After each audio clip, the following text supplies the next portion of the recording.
Masya Allah, tabarakallah pemirsa, masih bersama kami dalam Damai Indonesiaku spesial Ramadan 1447 Hijriah. Dan di segmen ini kita masuk dalam segmen Penjaga Nusantara. Guru kita Ustadz Azhari Nasution akan memberikan tausiah, yaitu perindah moralitas dengan itikaf. Fadhal Ustadz. Baik, bismillahirrahmanirrahim. Saya ingin awali dengan mukaddimah begini Bapak-Bapak Ibu-Ibu. Itikaf punya dua kacamata. Yang pertama mukthul ashbah, yang kedua mukthul arwah.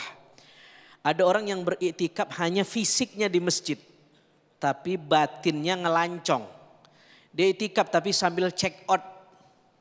Dia iktikaf tapi sambil mikir kemana-mana. Ini namanya mukthul ashbah. Dia tidak dapat hikmah dari iktikaf. Nah, yang lebih sulit dari iktikaf yang saya jelaskan yang di awal-awal itu kan iktikaf secara fikih.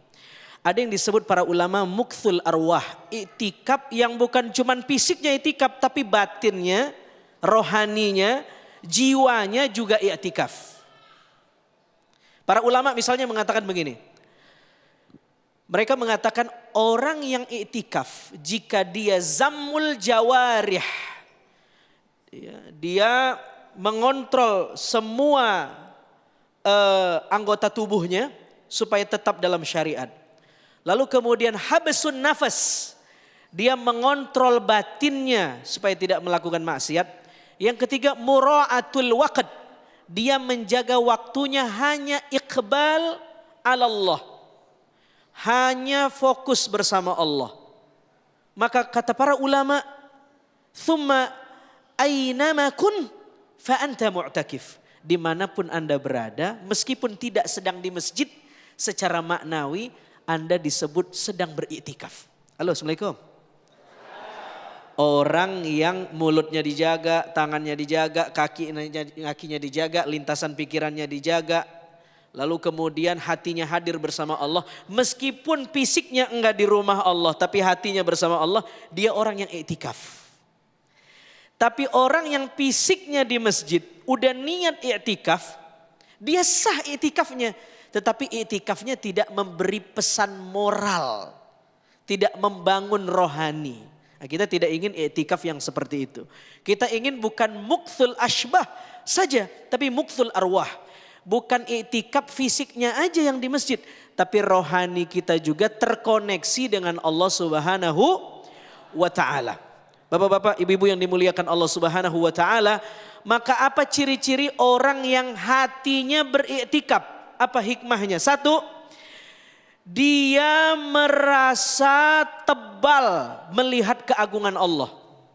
Merasa tebal melihat keagungan Allah. Ya. Punya awareness, punya kesadaran yang tinggi merasakan keagungan Allah. Kata Imam Ibn Arabi, al-mu'takif huwa al-mutawajjih ila azamati izzatih. Orang yang iktikaf adalah mereka yang hatinya merasakan keagungan Allah. Halo, assalamualaikum. Sekarang kita lihat, kita iktikaf, kita merasa Allah agung gak di hati kita? Jangan-jangan kita merasa kita yang hebat. Buat status, nih gue lagi iktikaf nih. Cakep kan tuh, sembab banget tuh mata gue tuh. Kebanyakan iktikaf kayaknya. Berarti hatinya tidak iktikaf karena yang dia rasa agung dirinya bukan Allah. Begitu kira-kira. Yang kedua, apa cirinya? Ciri orang yang hatinya iktikaf bukan hanya fisiknya yang iktikaf, yaitu perasaan gengsinya makin gede tentang Allah. Dia punya gengsi yang tinggi tentang Allah. Apa-apa Allah gitu, kira-kira begitu.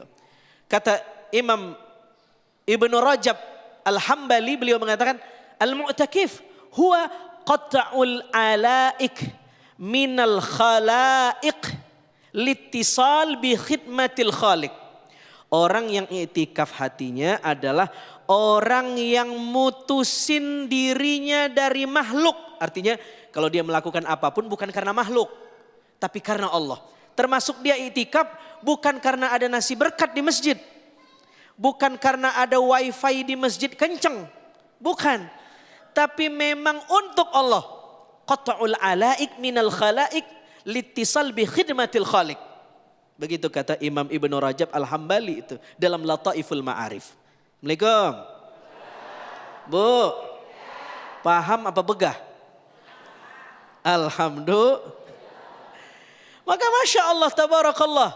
Ya, kalau cuman iktikaf secara fikih mah gampang. Di luar Ramadan bisa, di Ramadan juga bisa. Kita duduk semenit niat iktikaf jadi iktikaf. Kalau badannya doang. Tapi yang di sini ini sulit nih. Ya enggak? Bagaimana yang di sini juga ikut iktikaf? Maka ciri-ciri berikutnya, orang yang iktikaf itu, ya, kata Imam Al-Jurjani ciri-cirinya apa? Tafrighul qalbi min syughulid dunia.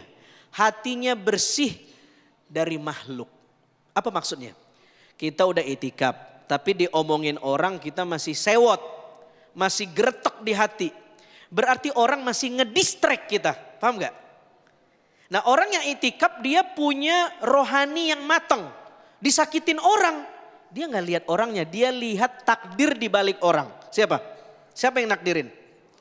Berarti ada hikmah di balik itu. Dia tidak berhenti di kelakuan orang, tapi di balik orang. Berarti hatinya betul-betul iktikaf. Nah, bisa nggak begitu kira-kira? Saya gagal mulu tuh Bu tuh. Kita kalau iktikaf di masjid mah gampang. Kalau ininya yang iktikaf kan susah tuh. Maka orang yang hatinya iktikaf, coba lihat. Apa kata Imam Sya'rani?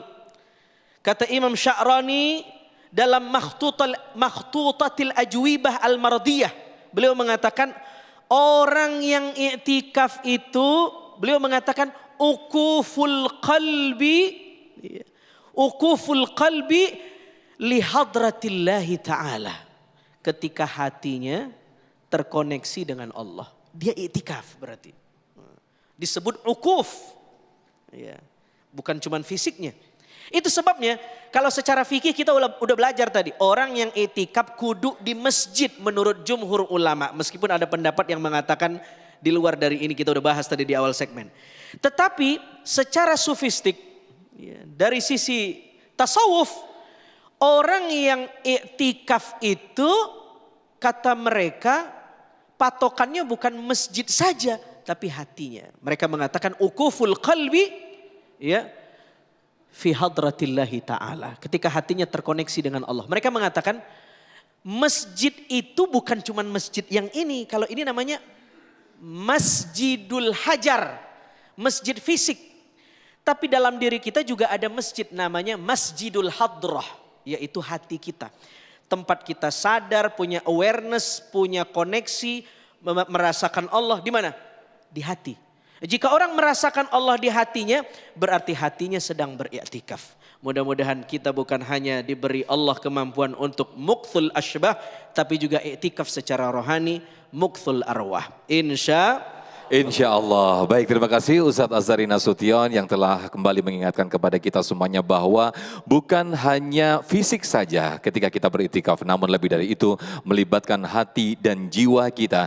Sehingga yang kita lakukan tidak sia-sia hingga lahirlah sebuah moralitas yang indah. Amin, amin ya rabbal alamin. Nah pemirsa, di segmen berikut kita akan persilakan kepada para jamaah untuk mengajukan pertanyaan dalam segmen tanya jawab. Namun kita juga akan hadirkan dai dan daiyah kecil kita untuk tampil bertausiah dalam segmentasi Dai Cilik Damai Indonesia. Usai jeda kami kembali.